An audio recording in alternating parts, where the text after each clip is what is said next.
Incense for beginners. Let's start off with cone incense. This is one of the most common types you'll see on the market.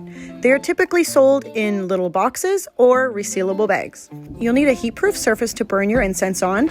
You can buy a commercial product. Hem brand also includes a little metal disc in all of their bags. Cone incense are named that way basically because of the shape. To light a cone incense, hold a steady flame against the tip until it ignites. Let it burn for a few seconds and then gently blow out the flame. The ember should stay within the incense and start a steady flow of smoke. Incense cones are made of a combination of herbs and spices, essential oils, wood powders, fragrant gums, and resins, mostly as a binding agent. This will change based on the different type of incense and the manufacturer. Cone incense burn for an average of 10 to 12 minutes. All about stick incense. These are typically sold in long boxes, sometimes in bags, depending on the manufacturer. I recommend getting a commercial-made incense stick holder. This holds the stick in the air so it can burn evenly and properly, and it'll hold a heat-proof space for the incense to fall, keep it clean, and also safe. Incense sticks are made of herbs and spices, wood powders, resins, or fragrant gums that have been rolled onto a stick of bamboo.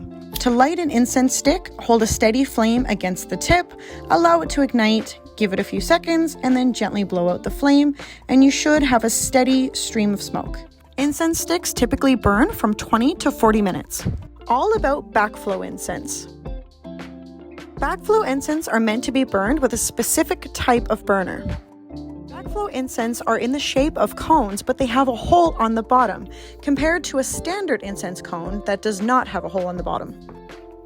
The hole on the bottom of the cone allows the smoke to flow downwards through the burner, creating a waterfall effect versus flowing upwards like a standard cone. To light a backflow cone incense, it's the same as a standard cone. Just hold a steady flame until it ignites, give it a few seconds, and then gently blow out the flame, and the ember should continue to burn the cone. Backflow cones burn for around the same as a standard cone, which is 10 to 12 minutes, and it's usually pretty quick that you start to see the waterfall effect.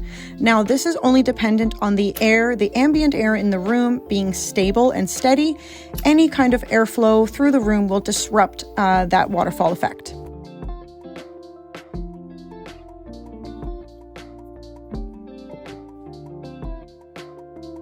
Use caution. These cones look like they're done. There's no more smoke coming from them, but if you tap through the ash, you can see there's actually a burning ember still inside. So when your incense is done burning, I recommend giving at least 20 to 30 minutes, leaving it alone until you try to handle this or change it out for a new cone. Let's talk about loose incense and burning herbs and spices and gums with a charcoal brick. You will need something that can hold a lot of heat. Recommended is cast iron or a thick metal, maybe some ceramics. Anything glass or wood would not be able to hold a burning brick. The nice thing about loose incense is you can make your own blend. You can choose whatever herbs, spices, flowers, gums, whatever, or essential oils that you would want to burn. To light a charcoal brick, hold a steady flame against the brick. It will spark. This is an accelerant in the brick going off. It looks a little scary and it takes a few times to get the hang of it, but it does take a few minutes for it to ignite, and you will see the accelerant kind of take over and start to light the brick.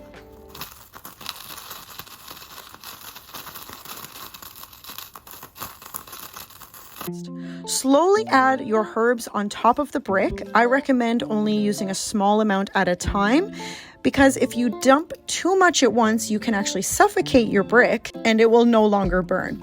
If you do that accidentally, you can dig out your brick, give it a few gentle blows, and it will start igniting again. A charcoal brick can last up to 45 minutes. Always be fire safe. Never leave any type of incense unattended. Make sure that they are completely out. There is no more ember if you're going to leave the area they are being burned in. Incense in different forms have been used for spiritual purposes and different religions for hundreds, if not thousands of years. The different types of incense may change, and there's different purposes to each type. Some people use frankincense for cleansing. Some people use lavender for sleep. Those are just some basic examples, but you can use them for ritual purposes. You can use them to just fragrance a room, and incense can be used in any room. Just make sure that they are always away from small children or away from pets. Enjoy discovering the world of incense.